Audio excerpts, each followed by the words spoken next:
Snow doesn't muffle everything. People think it does, that soft white blanket settling over the world, hushing the city into something peaceful.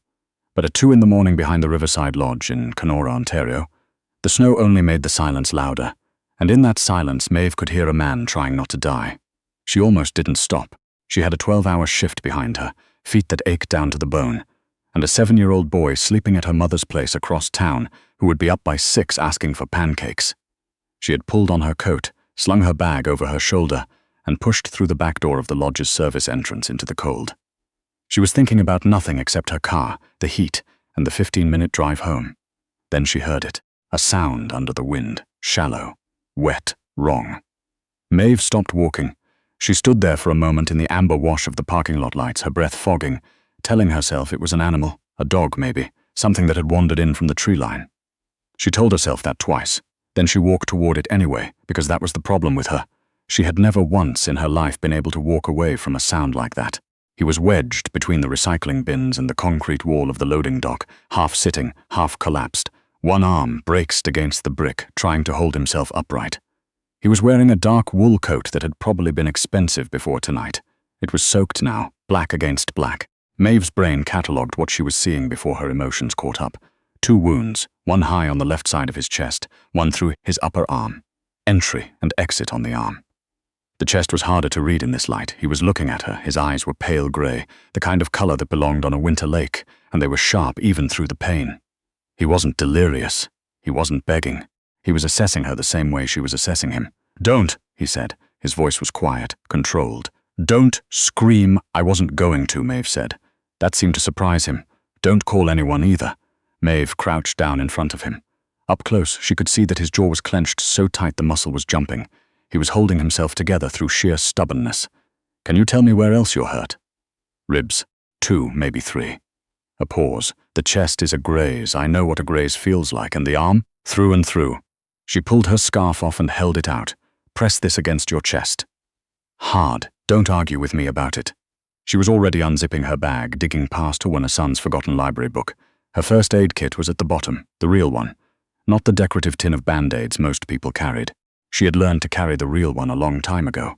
"You're not a waitress," the man said, watching her hands. "I'm a paramedic," Maeve said.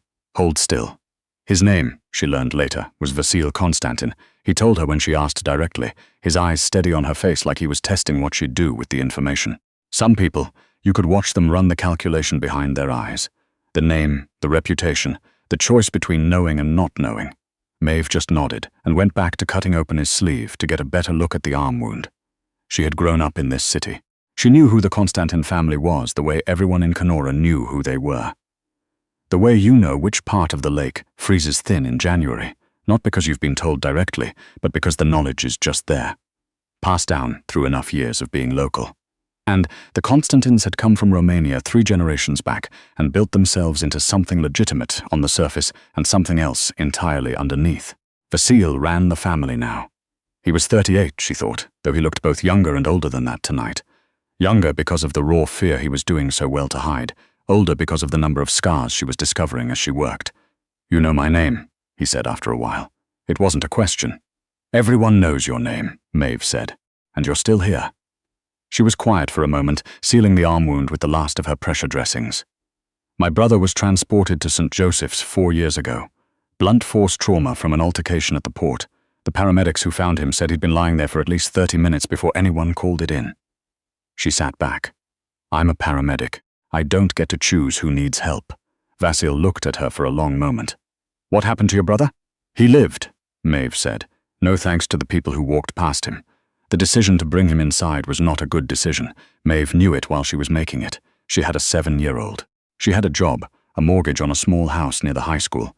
That she'd gotten when real estate in Kenora was still something a person on a paramedic's salary could manage. She had reasons stacked 10 high to leave this man, with the number for an ambulance, and the advice to give a false name at the hospital. Instead, she said, "There's a staff room inside that nobody uses after midnight. Can you walk if I help you?" He could, barely, and through what had to be extraordinary pain, but he could. She got him through the service entrance, down the corridor that smelled of industrial cleaner and overcooked fish, and into the small break room with its vinyl chairs and flickering overhead light. She sat him down on the couch that had been donated by a manager who'd moved to Winnipeg. My phone, he said, reaching into his coat. Not yet, Maeve said. You're running a fever already. Let me finish. I need to make a call. In 10 minutes you'll make all the calls you want. Right now you're going to sit there and let me work, or I'm going to walk out that door and you can manage on your own. She looked up. Do we understand each other? Something shifted in his expression. Not quite a smile. Yes, he said. We do. She cleaned and dressed everything properly this time, with better light and steadier hands. Up close, she could see that someone had already tried to patch the chest wound, badly, a compressed tape down crooked, already soaked through. He'd been on his feet for a while after being shot. That was a bad sign in several directions. Who did this? She asked, not because she expected a truthful answer, but because the question itself was useful. People who want the family business for themselves, Vasile said, which was the most honest non-answer she'd ever received. Are they going to come looking for you here? Not immediately, they think I'm in the water. Maeve processed that. Lake of the Woods is 11 degrees right now. I know, Vasile said. She didn't ask anything else. She finished taping the dressing on his ribs, working around the suit jacket she'd peeled back but not fully removed, and sat back in the plastic chair across from him. The light buzzed. Outside, the wind had picked up, pushing snow against the high frosted window. My son is 7, Maeve said. It came out without her entirely meaning to say it. He's at my mother's tonight because I had a late shift. If any of this comes near him. It won't, Vasile said. Don't make me promises you can't guarantee. He looked at her steadily. You're right, I can't guarantee it. What I can tell you is that bringing danger to a woman who just pulled me out of the snow is not something I would do. You might not have a choice, Maeve. He said her name for the first time. She'd given it when she introduced herself, the same way she introduced herself on every call. First name only, professional habit. The way he used it now was careful. There are very few things in my life I've had complete control over, but this is one of them. She went home at 3. She gave him her phone number, not her personal one. The second one she kept on her work phone. And she told him to text if the fever spiked above 39 or if the chest wound changed. She told herself that was just medical protocol. She told herself that all the way home. Her son, Benji, was asleep on her mother's pull-out couch when she got there, one arm flopped over the edge, his mouth slightly open. He'd arranged his hockey cards in a neat row on the side table before bed, the way he always did when he was somewhere that wasn't home. Some ritual of his own that she'd never wanted to disrupt by asking about it. She stood in the doorway looking at him for a long moment. Then she went to sleep and dreamed about pale grey eyes and blood on snow. 3 days passed. Vasile texted twice, once to say the fever had broken, once to ask, without preamble, for the name of the antibiotic she'd recommended. She sent the name and the dosage. That was all. On the 4th day, she came home from an afternoon shift to find a man standing outside her building. He was large and wore a coat that didn't fit right across the shoulders, which meant he was carrying something under it. He wasn't looking at her. He was looking at the parking lot. Maeve kept walking. She went around the block, called the second phone from her car, and waited. Where are you? Vasile answered, not a greeting. There's someone outside my building, she said. Big, armed. Not mine. There was a silence that lasted exactly 2 seconds. Get back in your car. Drive to the Sunrise on Matheson Street. I'll meet you there in 20 minutes. My son is up. Silence. Is he alone? He's with my neighbor, Mrs. Kaminska. She's retired. Maeve's voice cracked slightly on the word. She doesn't know any of this. 15 minutes, Vasile said. Park in the back. I'll come to you. He came in 14. He was using a cane, a plain wooden one, nothing ceremonial about it, and he was moving stiffly, but his eyes were clear and his color was better than it had been in the break room. He slid into the passenger seat without being invited, which was such a supremely Vasile Constantin thing to do that Maeve almost laughed despite everything. They found you because of me, he said. I know. I'm sorry. She looked at him. There was something odd about hearing those words from a man like him, not because they sounded false, but because they sounded like something it had cost him to say, like the muscle for it existed but hadn't been used in a while. What do we do now? She asked. You can't go back to that apartment, he said. Not until this is handled. Is there somewhere you can take your son? Somewhere they won't connect to you easily. Maeve thought of her aunt's place in Dryden, 3 hours northwest. She hadn't been there in 2 years. There was no paper trail. Maybe. Then go there, Vasile said. Take him tonight. Tell the school he has a bug. And you? I have people to call. Things to put in motion. He was looking straight ahead through the windshield at the grey November sky. The men who did this, my cousin Andre and his business partners, they've been planning it for a long time. They thought I was too careful, too slow to move against them. They got impatient. He paused. They miscalculated how long a person can survive in a cold lake. Vasil. She said his name the same careful way he'd said hers. If I take Benji to Dryden, I'm trusting that this ends. It will end. I need to know my son doesn't grow up with one eye on the door because of something I did. Vasil turned to look at her then. In the grey afternoon light, his face was tired, the lines of it harder than they'd been in the break room, but his expression was not hard. It was something she didn't have an immediate word for. "Tell me his name," he said quietly. "Benji," he repeated it, not out loud, just the shape of it on his lips. "Tell Benji that the man you helped is going to make sure nobody comes near his mother again." Maeve drove to Dryden that night. She packed one bag for herself and Benji's hockey equipment, because he'd never forgive her if she left it, and she told him they were going on a surprise trip to Aunt Petra's. She stopped herself on the name, said Aunt Rose, her father's sister, which was true enough. Benji, who was 7 and therefore found almost everything either intensely suspicious or intensely exciting depending on the hour, declared this intensely exciting and spent the drive asking whether Aunt Rose still had the dog with the overbite. She did. The dog's name was Crumble. Benji was asleep on Crumble's bed by 9 o'clock, the dog resigning himself to the floor with tremendous dignity. Maeve sat at the kitchen table with her aunt and a cup of tea and said almost nothing, and her aunt, who had been around long enough to know when questions were unwelcome, said almost nothing back. It was the particular quality of silence that only exists between two people who have trusted each other across decades, the kind you can rest in without explanation. She checked the second phone before bed. One message. It said, "Arrived. Working. 4 days in Dryden. Benji learned to play cribbage from Aunt Rose and got Crumble to sit on command and lost 2 teeth in the snow outside, which he found deeply satisfying." Maeve slept more than she had in months, which told her something she hadn't wanted to know about how she'd been living. On the 5th day, the second phone rang. "It's done," Vasil said. She sat down on the edge of the guest bed. "Andre? In custody.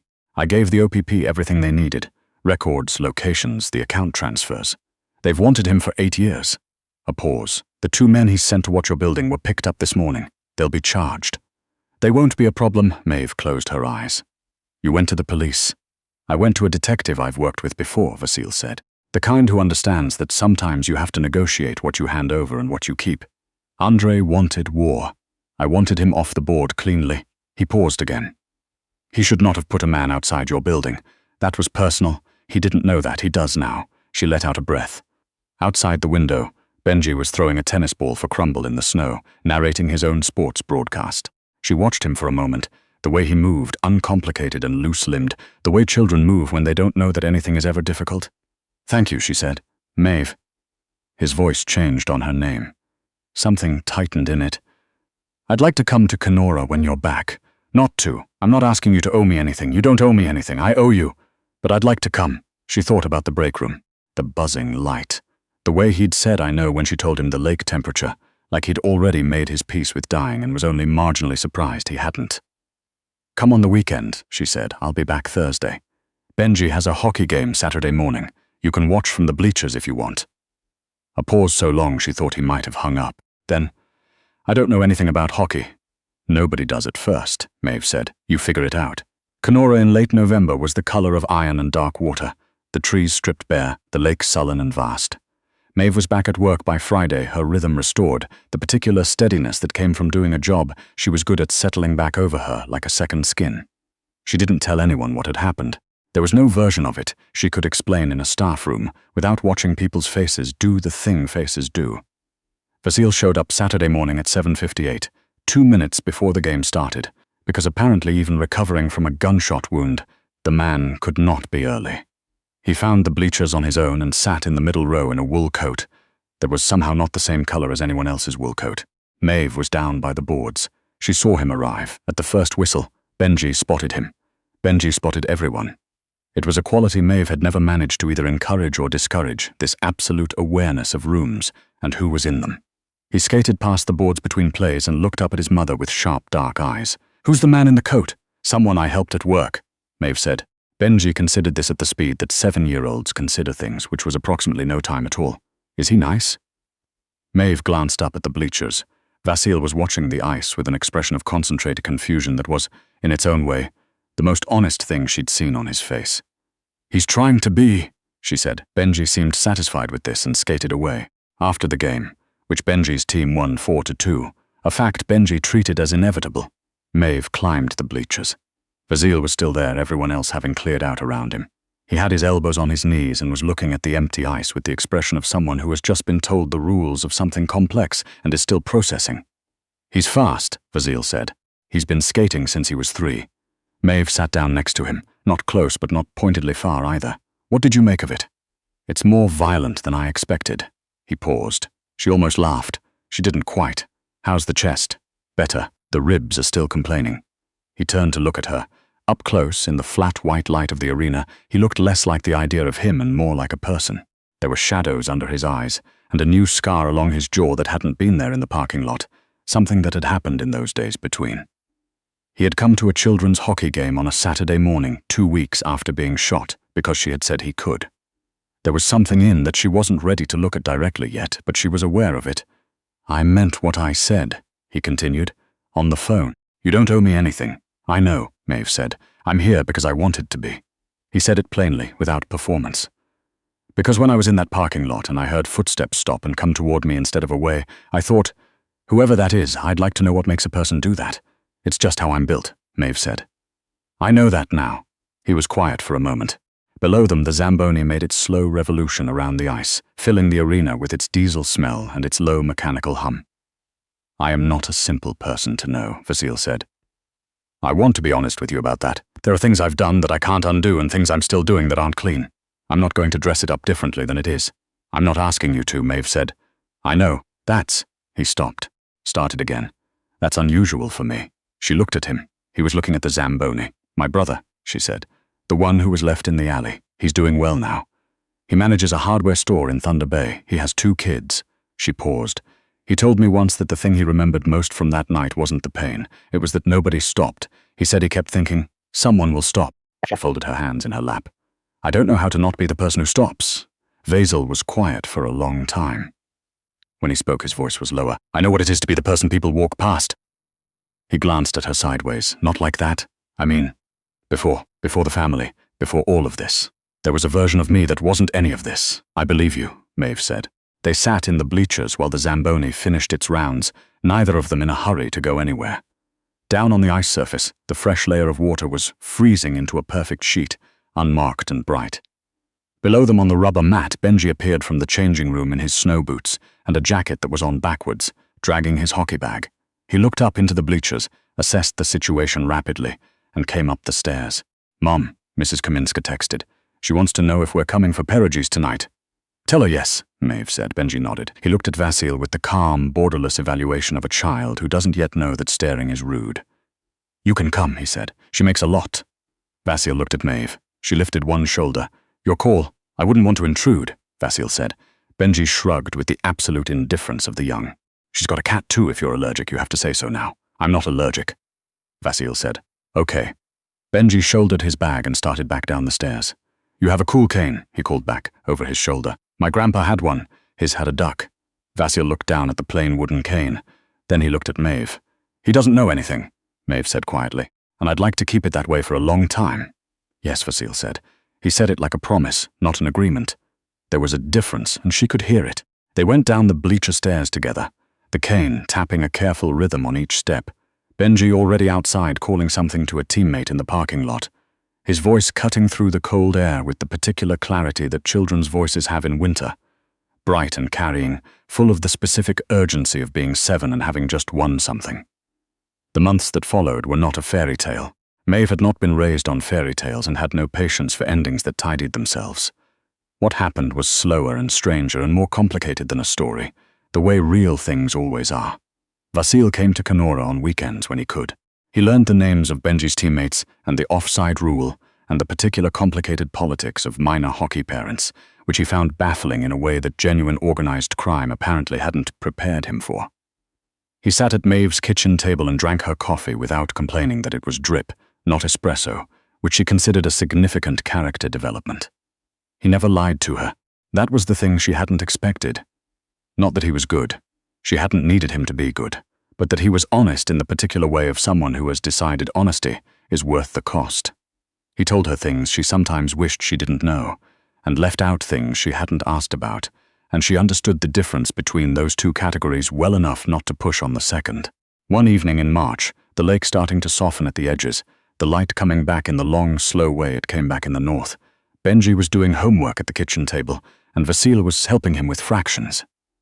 Badly, because it turned out that whatever education the Constantin family had provided was heavy on some subjects and light on others, and Maeve was watching from the doorway with a dish towel in her hands, and she thought, "This is a dangerous thing to want." She thought it clearly, without flinching from it. She was not naive about what he was or what the shape of this life would mean. She knew the exits, and she'd counted them the way she did on every call, every scene. Old habit, old training. But she had stopped once in a parking lot when she could have kept walking. She had learned, in 31 years of being Maeve, that the direction you move in the first moment tells you something true about yourself. Something that stays true. She went back to the dishes. Benji got the fractions right on the third try, and Vasil said, "There it is," in a tone of such genuine relief that Benji giggled for 30 seconds straight, and the sound of it came back to Maeve through the wall of the kitchen and settled somewhere under her ribs, warm and real and hers. Outside, the lake shifted in its bed of ice. In a few weeks it would open up again. That annual unlocking that people in the north never got used to, no matter how many times they'd seen it. The world breaking loose of what had been holding it. Maeve dried her hands on the dish towel, listening to the two of them argue pleasantly about whether a half was bigger than a quarter, and thought, maybe this is what it looks like, strength. Not the loud kind, the kind that knows when to stop walking. She hung the towel on its hook and went back to the table to help.